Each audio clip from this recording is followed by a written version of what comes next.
नमस्कार मंडळी, श्री स्वामी समर्थ. स्वागत आहे तुमचं माझ्या YouTube चॅनलमध्ये. आजचा तुमचा दिवस खूप छान सुखाचा आनंदी जाओ हीच स्वामींच्या चरणी प्रार्थना करते आणि आजच्या नवीन व्हिडिओला सुरुवात करते. मंडळी, या दिशेला पाय करून चुकूनही झोपू नका. आयुष्यात दुर्दैव येईल. यामुळे घरामध्ये गरिबी सुद्धा येऊ शकते. तसेच वास्तुशास्त्रानुसार माता लक्ष्मी आपली साथ सुद्धा सोडू शकते. घरात सतत आजारपण येऊ शकते. कोणी ना कोणी सतत आजारी राहू शकतं. सर्व पैसा दवाखान्यामध्येच खर्च होऊ शकतो व मोठमोठ्या आजारांचा आपणास सामना सुद्धा करावा लागू शकतो आणि यामुळेच घरामध्ये सुखशांती राहत नाही. नोकरी व्यवसायामध्ये सतत अडचणी येऊ शकतात. याचा परिणाम खूप गंभीर असू शकतो. या दिशेला पाय करून झोपल्यामुळे तुमची प्रगती थांबू शकते आणि तुम्हाला तुमच्या कामामध्ये यश मिळणार नाही. त्यामुळे घरातील लक्ष्मीही निघून जाणार नाही. तर कोणत्या दिशेला पाय करून झोपावे जे आपल्याला या सगळ्या गोष्टींसाठी योग्य ठरेल आणि कोणते हे अयोग्य आहे हे आपण या व्हिडिओमध्ये माहिती जाणून घेऊयात. तर त्याआधी तुम्हाला माता लक्ष्मीचा आशीर्वाद कायम तुमच्यावर राहावा असा वाटत असेल तर व्हिडिओला मनापासून लाईक करा आणि चॅनलला सबस्क्राईब जरूर करा. सोबतच बाजूच्या बेल आयकॉनला सुद्धा क्लिक करा, जेणेकरून मी जेव्हाही कुठला नवीन व्हिडिओ अपलोड करेल त्याची सर्वात आधी तुम्हाला नोटिफिकेशन मिळेल व तुम्ही एकही व्हिडिओ मिस करणार नाही.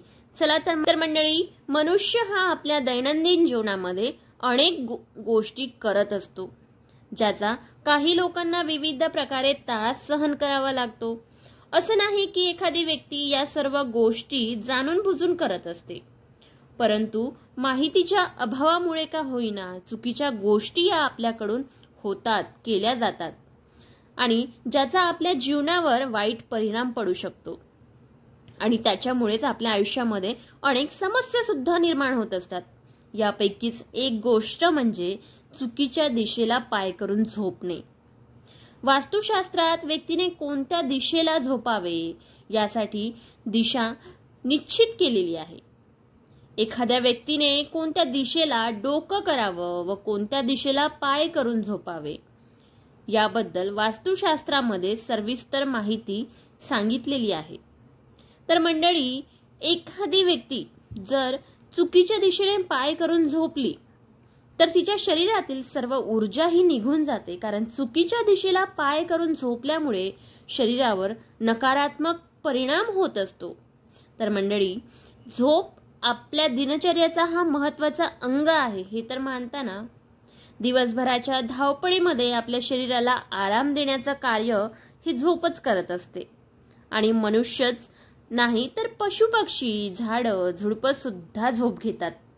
त्याचबरोबर झोप ही आपल्या शरीराला अत्यावश्यक आहे आणि महत्त्वाची सुद्धा आहे. झोप आपल्या शरीराला उत्तम स्वास्थ्य आणि चेतना, उत्साह निर्माण करून देते. झोप आपल्या शरीराला खूप महत्त्वाची असते. झोप पूर्ण झाल्यानंतरच आपल्या शरीरामध्ये एक वेगळ्या प्रकारचं चैतन्य येतं, एक वेगळ्या प्रकारचा उत्साह आपल्याला जाणवतो. पण काही लोक झोपेतून उठल्यानंतर सुद्धा निरुत्साही असतात. आळस दिवसभर त्यांच्या अंगामध्ये भिनलेला असतो. तर त्याचे कारण काय असू शकते? तर रात्रीचे जेवण झाल्यानंतर तुम्ही लगेचच झोपू नये. जेवणानंतर किमान अर्धा ते 1 तासाने झोपावे असा नियम असतो. रात्री लवकर झोपून लवकर उठावे.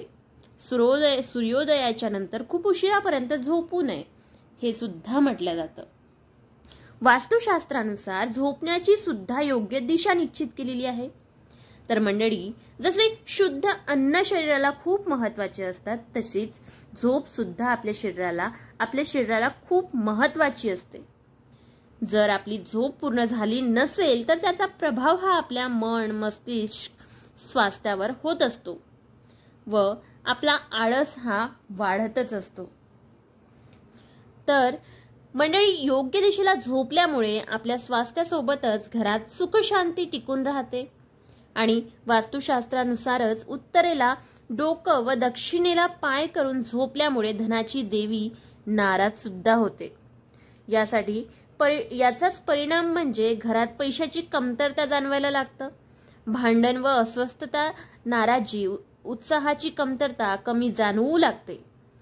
मंडळी, दक्षिणेकडे पाय केल्यामुळे शरीरात नकारात्मक ऊर्जा वाढत असते. ही दिशा यमदेवाची आहे, जे मृत्यूचे देवता आहेत.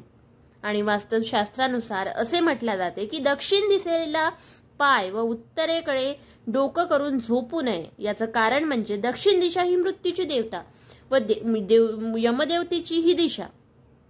म्हणून दक्षिणेला पाय करून झोपण्याचा अर्थ म्हणजेच आपण यमलोकी जात आहोत असा अर्थ होतो. मृत्यू झालेल्या लोकांचे पाय दक्षिणेला केले जातात आणि जिवंत लोकांचे पाय हे दक्षिणेला कधीही केले जात नाही. वैज्ञानिक दृष्टीने सुद्धा दक्षिणेला पाय करून झोपणे हे निषिद्ध मानले जाते. वैज्ञानिकांच्या अभ्यासानुसार पृथ्वीमध्ये चुंबकीय शक्ती असते. जी चुंबकीय शक्ती पृथ्वीच्या आसपास चुंबकीय क्षेत्र निर्माण करत असतात. ही चुंबकीय लहरे अदृश्य असून जी दक्षिणेकडून उत्तरेकडे जाते अशा प्रमाणात असतात. जेव्हा आपण दक्षिणेकडे डोकं करून झोपतो तेव्हा पृथ्वीच्या मॅग्नेट फील्ड सोबत आपण जोडले जातो. ही चुंबकीय तार आपल्या डोक्याकडून प्रवेश करते व पायाकडून निघून जाते, ज्यामुळे आपण भोजन केलेले अन्न पचन होते, आपले आयुष्य वाढत असते. त्यामुळे दक्षिणेला डोकं करून झोपणे हे शुभ मानले जाते. हे वैज्ञानिक दृष्टीने सुद्धा महत्वाचे आहे. तर मंडळी, या उलट जेव्हा आपण दक्षिणेला पाय करून झोपतो म्हणजे उत्तरेला डोकं करून झोपतो, ही चुंबकीय तार लहरी पायाकडून प्रवेश करून डोक्याकडून निघून जातात. त्यामुळे चुंबकीय तार ही शरीरावर विपरीत परिणाम करत असते आणि यामुळेच आपल्याला स्वास्थ्याची हानी होत असते, पण परिणाम आपल्या मस्तिष्क व मनावर सुद्धा होत असतो. म्हणून दक्षिणेला पाय करून कधीच झोपू नये. या दिशेला सतत झोपल्यामुळे मनुष्याला अटॅक सुद्धा येऊ शकतो. अचानक मोठमोठे आजार उद्भवू शकतात. वास्तुशास्त्रानुसार दक्षिणेला पाय करून कधीही झोपू नये. यामुळे घरात गरिबी व दरिद्रता सुद्धा येते. पूर्व दिशेला पाय करून चुकूनही झोपू नका. व्यक्तीने सूर्योदयाच्या दिशेला चुकूनही पाय करू नये किंवा पाय करून झोपू नये. याचे कारण म्हणजे पृथ्वीवर एकमेव दिसणारे देवता म्हणजे सूर्यदेवता. सूर्य भगवान हे सकारात्मक ऊर्जेचे स्रोत आहे. त्यामुळे आपण ऊर्जा प्राप्त करू शकतो. आपल्या जीवनावर याचा सकारात्मक परिणाम पडत असतो. आणि जर अशा सकारात्मक दिशेला आपण पाय करून झोपलो तर आपल्या जीवनामध्ये अनेक अडचणी येऊ लागतात. यामुळे पूर्व दिशेला पाय करून चुकूनही झोपायचे नसते. त्याचबरोबर घरातील कर्त्या पुरुषाने म्हणजे जो कमावतो आहे त्या पुरुषाने सुद्धा पूर्वेला पाय करून कधीही झोपू नये. चला तर मग व्हिडिओ मधील अशीच माहिती, आजची ही माहिती तुम्हाला आवडली असेल तर चॅनलला सबस्क्राईब आणि व्हिडिओला लाईक करायला विसरू नका आणि बाजूच्या बेल आयकॉनला सुद्धा क्लिक करा. हा व्हिडिओ तुम्हाला फ्रेंड्स अँड फॅमिलीमध्ये शेअर करायचा आहे, जेणेकरून सर्वांपर्यंत ही माहिती पोहोचेल. सर्व अशाच नवनवीन माहिती घेऊन आलेल्या व्हिडिओमध्ये. तोपर्यंत श्री स्वामी समर्थ.